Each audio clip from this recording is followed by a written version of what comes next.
Hello friend, আসসালামু আলাইকুম। দেখেন কিভাবে ধান কেটে জমিতে শুকাইতে হয়। দেখেন কিভাবে ধান কেটে জমিতে শুকাইতে হয়। একদম লাইন বাই লাইন ধান রাখা হয়েছে যাতে ধানটা তাড়াতাড়ি শুকায় যায়। দেখেন কত সুন্দরভাবে একবারে সারি সারি ধান রাখা হয়েছে যাতে শুকায় যায়। আসলে এই ধান শুকাইতে 3 থেকে 4 দিনেই শুকায় যাবে, তারপরে আটি বেঁধে নিয়ে যাওয়া হবে। দেখেন কিভাবে ধান শুকাইতে হয়।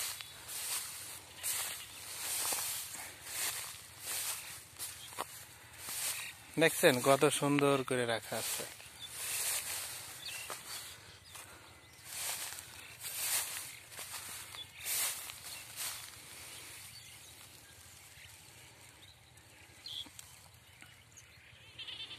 একদম সুন্দর করে সারি সারি ধান রাখা।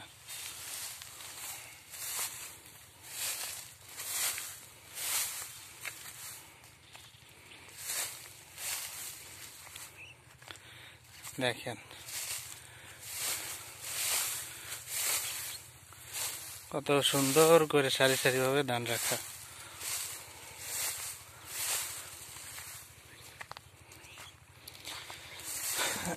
আসলে এইভাবে ধান না শুকায় আসলে নেওয়া যায় না। শুকাইলে আসলে ক্ষেতটা অনেকদিন থাকে, যে খড়, এই খড়টা অনেকদিন থাকে একবারে শুকানো, জমি থেকেই শুকানো। এটার বাড়িতে নিয়ে শুকানোর কোনো দরকার নাই। ঠিক আছে, এই দেখেন মাঠকে মাঠ, শুধু ধান কেটে জমিতে সারিভাবে রাখা আছে। দেখেন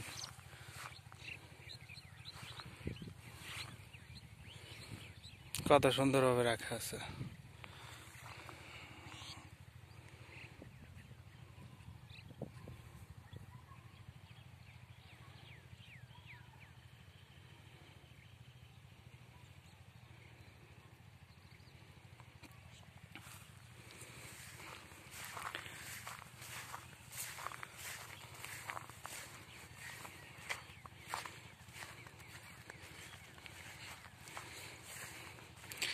এইসব জমিতে আসলে পেঁয়াজ লাগানো হবে, এই জন্য শুকানোর পর জমি চাষ করে পেঁয়াজ এই জমির আবার দেখেন এই ধানগুলা শুকায় গেছে, এই জন্য এগুলার আটি অলরেডি বাঁধা হয়ে গেছে, হয়তো 2-1 দিনের ভিতরে নিয়ে যাবে। ঠিক আছে, আর এই ধানটা আরও 3 থেকে 4 দিন এইভাবে জমিতেই থাকবে। শুকানোর পরে আটি বেঁধে এটাও নিয়ে যাওয়া হবে। ঠিক আছে,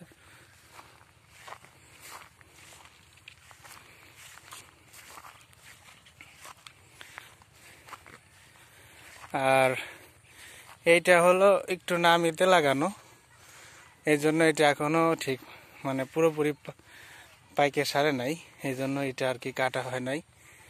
এটাও হয়তো 10 থেকে 12 দিনের ভিতরে মনে হয় এটাও কাটা হয়ে যাবে, এটাও পাইকে যাবে। ঠিক আছে, এটা হলো পেয়ারার বাগান। ঠিক আছে, মাঠের ভিতরে একখণ্ড পেয়ারার বাগান। দেখেন কত সুন্দর বাগান, আর কত সুন্দরভাবে কাটিং করে রাখা, একদম অনেক সুন্দর করে কাটিং করে রাখা।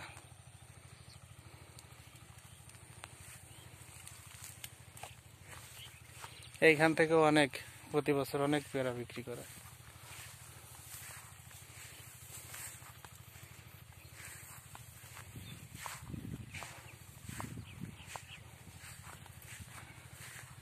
আবার এই জমির দেখেন এখনো ধান কাটা হয় নাই, আটিও বাঁধা হয় নাই, কেবল শুকাইতে দিছে। এই যে এই পাশেরটার আবার আটি বাঁধা হয়ে গেছে।